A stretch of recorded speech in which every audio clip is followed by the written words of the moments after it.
Yo, what's up guys, it's Zach, welcome back to the channel. Today we're going to be going over some scrap PvP footage, just some stuff that's not really going to be organised into like a proper full-length video, just some fights I've had over the last week or two. So we're going to start off with a Succubus here, and I went through a little bit of a stage where you can notice I was using the Burst Jammer module, and what that does, it's got like an RNG like ECM chance to break lock on anything that's got you locked up, right? So you can use it as a like a GTFO button or something like that, but it's really trolly, I think. This guy in the catalyst, he didn't even realize I was shooting him until like super last minute. It looked like he was ratting trying to kill these battleships and stuff. So he did red box there, like eventually. The Succubus though, I mean the fits, it's pretty much pulse layers as an oversized prop with a 10mm web scram NOS, the burst jammer, and I believe it's got the structure rigs in, so the bulkhead rigs. Wow, this guy in chat getting... It's strange because we call these fits the fuck you fits because of the ECM, and like literally the first time I took it out into null, like this guy's like fuck you in chat, and so the fuck you fit works there. I was pretty impressed with that. And still continuing in the Succubus, we jumps to this Ansiblex jump gate, and there was a few slashers and frigs coming through, which were pretty cool. And I was pretty confident with the fit with the 10mm, you know, you can really be slippery, and especially with having a web as well. But unfortunately we didn't catch anyone, but this Gnosis came to the gate, so I was like, oh well, that's just GG this guy. So if you keep an eye on the lock and everything, you can actually see the burst jammer working. And we did overload it to, I don't think it actually helped we get out, but it did, you can definitely tell it like hits the Gnosis pretty hard. It also affects drones as well, so I've seen like a lot of like a Kikimora fleets running these in like all staggered cycles to kill drone ships and shit, so that's a pretty cool idea, just like stagger them between your fleet.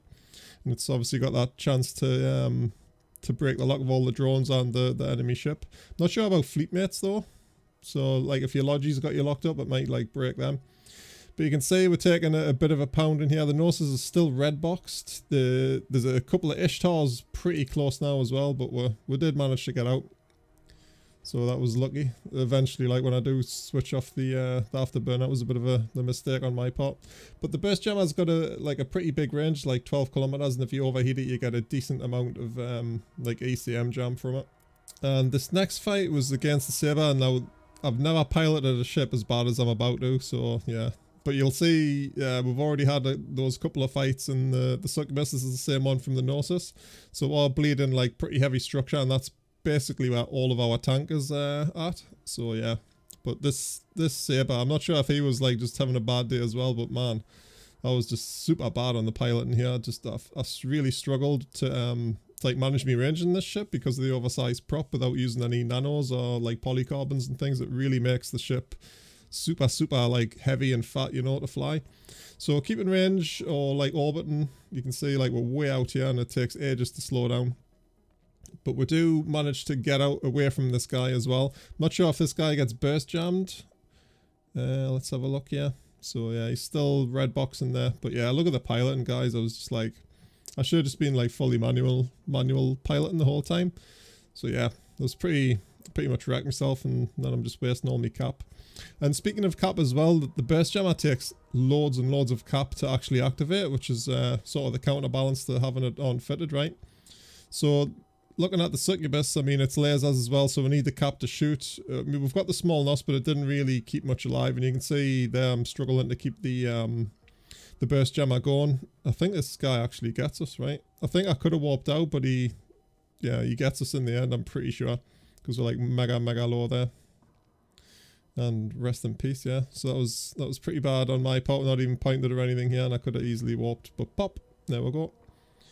But yeah, so that was like the first initial test, right? And if we just bring up the next one, so I actually switched to the Dramiel with the burst jammer fit. So this allowed us to have a cap booster, pretty much the same fit, you know, structure rigs, the ancillary armor just to give a little bit of extra like reps through the fights. So we jumped into this Loki anyway. This is a bit of an interesting fight as well. I thought, oh, like hoping he's going to be artilleries and things, which I probably would have been able to like whittle his tank down, but unfortunately this guy was missiles. So we got a point and scram on him anyway. Sorry, a point on him. And then we'll just let the burst jammer like do the RNG thing, obviously focusing on the drones first. So it ended up being a pretty long fight. We've got the burst jammer overheated, but man, I don't think he lost lock once, which is a shame. But we'll keep watching. So still focusing on the drones there. Man, the Dram's so good. Like, what a good ship. It's one of the only ships I'll fly in nullsec with only a afterburner, because it is like so quick. Just with like one nanofiber, you can do some like crazy speeds. It's absolutely amazing. So yeah, the fit pretty much auto cannons, obviously, just a normal 1mm afterburner. I'm not sure if it was a pimp one. Probably just a cheap for these, since we're just like testing out the ships and stuff. Just a cheap scram, since we're always going to be in close. There's no point throwing a pimp on there, I don't think. And yeah, just the usual rest of it. So you can see the cap booster doing the work there. Absolutely amazing little thing. And man, this as soon as these drones were gone, it wasn't too bad. Like, I could manage the damage coming in. But this Loki's tank was pretty impressive as well. Maybe I could have killed him like eventually, but it's just a shame he was like missiles, which sucks, because the Dram does a lot of like damage mitigation with the afterburner and stuff and the small sig, but it's still not enough to like outlast a Loki tank, right? But I would definitely, if you're going to use the burst jammer fit on like a frig, I would definitely recommend the Dram because of like that reason, right? You can have the cap booster and the NOS, so you're pretty good to go on the old cap situation, especially having the afterburner as well, so you don't have to take that massive cap nerf from the micro warp drive. But yeah, the fight went on quite a little while. So let's have a look here where he does actually get jammed, because I got away from him. So there you go to see it's cycle.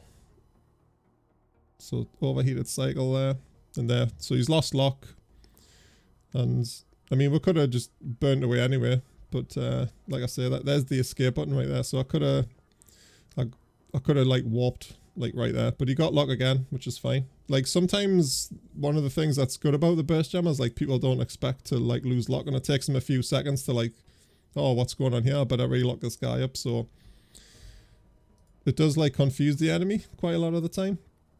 But yeah, that was a fun fight. And then of course, still sitting in the Dram here, we come across the old Iteron sitting in the bubble, which not really like a super rare occurrence. You'll always find like weird stuff like this, and this is one of the reasons why I love nullsec, because it's just so random, you know. You can just find like stupid stuff like this. A guy thinking he's going to be safe, and this is actually an M taco as well. So the guy, he jumped through E taco, and I thought, oh, he's just going to warp straight to the gate, and I knew there was a bubble there, because like 9 times out of 10 I'm the one that's put it there. But someone had a medium here, which was really good. And yeah, we got a free hauler kill. I don't think he was carrying too much expensive stuff, if anything. Like just 144 mils worth of gear. Like the Sisters probe there was probably the best sort of stuff. But yeah, he had lots of modules and stuff, so I'd guess he'd been like farming somewhere, like ratting or something. So it wasn't too bad. I got a little bit of loot out of that, the Sisters probe thing. And yeah, we got a nice little pod kill as well. And sticking with the Dram, this was probably the best fight I had with the burst jammer to date. So I walked to the taser gate, noticed I had a bubble, obviously in the usual place. So there was a Confessor and an Ares on the EO. So I thought, bollocks, why don't we just walk back? You know, I don't really want to like just go by safety. Let's just whelp the ship. I thought I was just going to get like instantly wrecked, but I thought, why the hell not? We'd been fine as well, so you know, so I've only got one drone, which pretty much sucked. It's quite a lot of me damage off the grid there.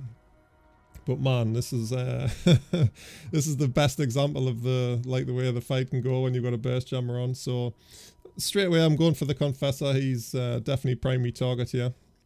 And man, this Dram just like does crazy things. So you can see we're going like nearly just under 2.5k heated with the afterburner, so that's very reasonable. This is without drugs as well, like all the drugs had run out by this point. So we're just gonna overheat and kill this guy, and we're gonna keep an eye out for the locks as well. And I'll probably play this in real time as well, with it being like the best fight. So we've got like a lot of stuff overheated here, especially the burst jammer. So I think the Tyrannus is the one that loses lock most of the time. So he's lost red box on us, but I think he's just concentrating on me drone there maybe, and he's red boxed again. But yeah, this is I was really shocked at how well the Dram did. I mean, I know the Confessor's lasers and the tracking's pretty bad on them anyway, And like again with the small sig and afterburner, it just makes it such a hard ship to do damage on.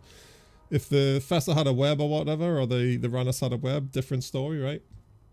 So we're taking quite a bit of damage there now. And we actually had a chat with these guys afterwards.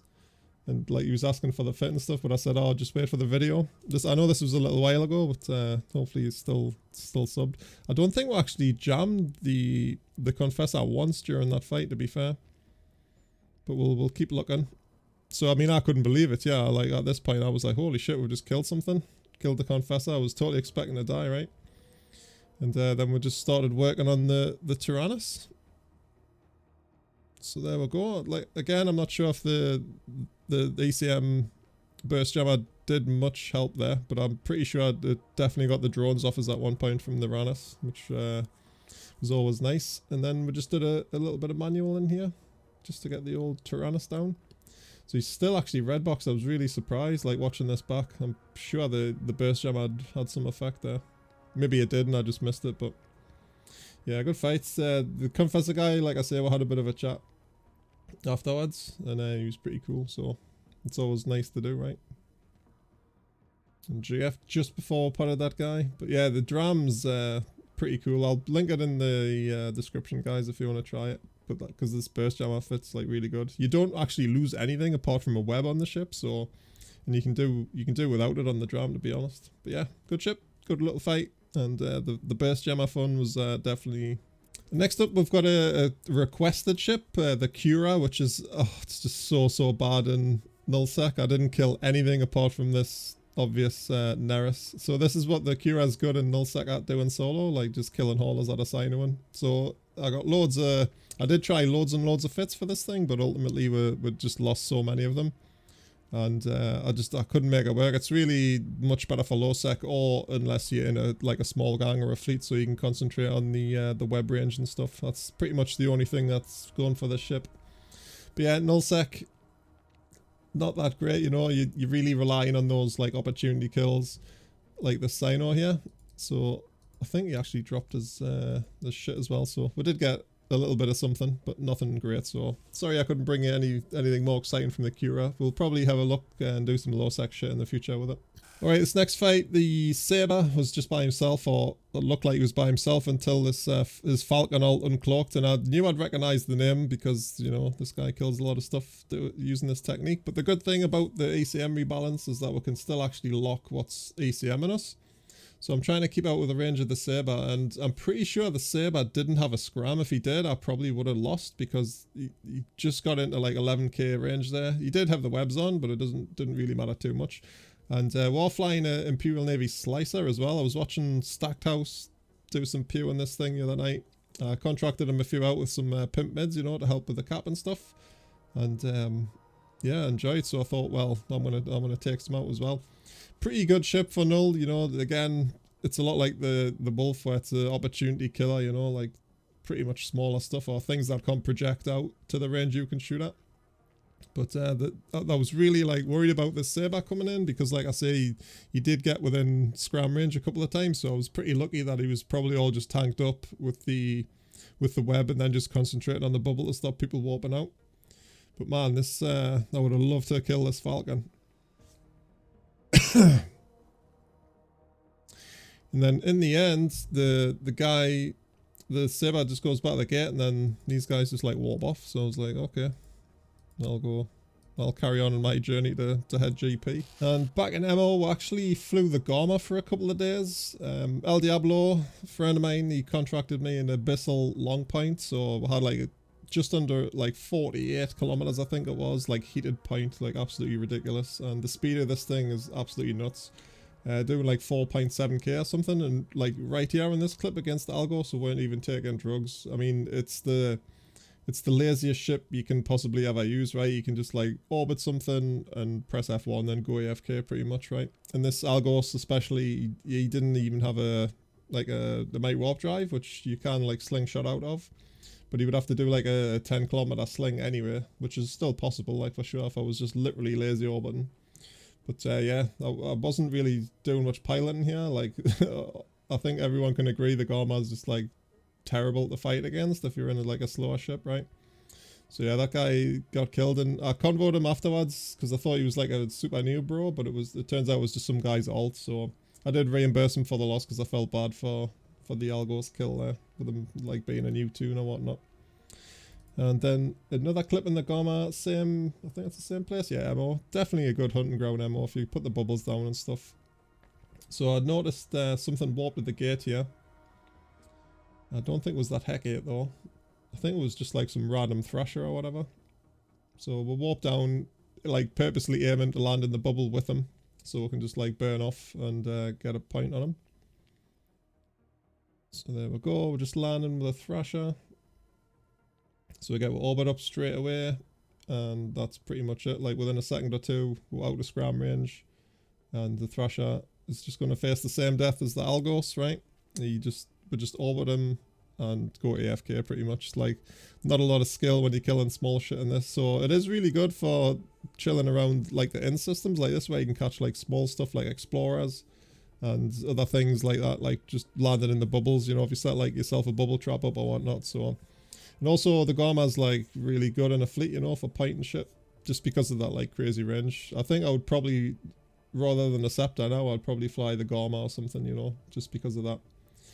But there was a Carty chilling there. I thought he was going to come down and join the fight. You know, he could have warped to the bubble. But obviously not. So Chuck dangles there in his Thrasher. Sad boys. You know, there's just nothing you can do against the speed of this thing. And like when you take the drugs and things, you can do like 8k like no problem. Like with a quiff and everything, I just like ran out by this point because I'd been using the Garmur like for so long. And yeah, with the high grade snakes and everything, you can go like, oh, 10k guys, man, it's absolutely ridiculously broken. But yeah, a little bit, not a ship I usually fly because of those like everyone hates it reasons, but just because L gave us that long point, I thought why not. So yeah, thanks for giving us that, dude. Had a good couple of fights. I've still actually got the ship chilling around in Jeddah, so we'll definitely be seeing that on some more clips, no doubt. And for we'll call this the last clip, guys. I've literally got about 40 clips here. We'll just try and split them up into a little bit. So just as this is a stupid one, it's not really even PvP, right? It's just like this Ishtar warped to the Astro House when I was warping through the system looking for stuff to kill, and I managed to bump him off like the 10k to actually get a lock on him. So he's probably just a bot or something. So yeah, it was pretty easy kill, but the Kiki is absolutely awesome. I've got a mad video coming showing you some decent little Kiki fights as well and some fits. Like here we're actually using the 10mm fit, the oversized prop, and it really good, like really strong on the Kiki. Especially with the drugs and everything, you can get like a good acceleration, so it helps with the getting over the fatness of having an oversized prop, right? But yeah, this guy was just pretty much just sat there in space, you see, like zero velocity there. And yeah, he just died, right? I mean, there's not really much else to say, so that's the first little part of all the clips. Like I said, I've got about like 35-40 clips. That's probably like, what, 6 or 7 of them? So we'll probably do these episodes like in between like the usual vids. The nice little cheeky pod kill there. So yeah, thanks for watching, guys. Hope you enjoyed. If you've got any clips yourself that you'd like to send us, or some videos, you know, I'm always up for like watching some vids, you know, just feel free to link them in-game, send them a zaqq, or, you know, just send us a PM on one of the socials down below. But other than that, guys, thanks for watching, and I will catch you later.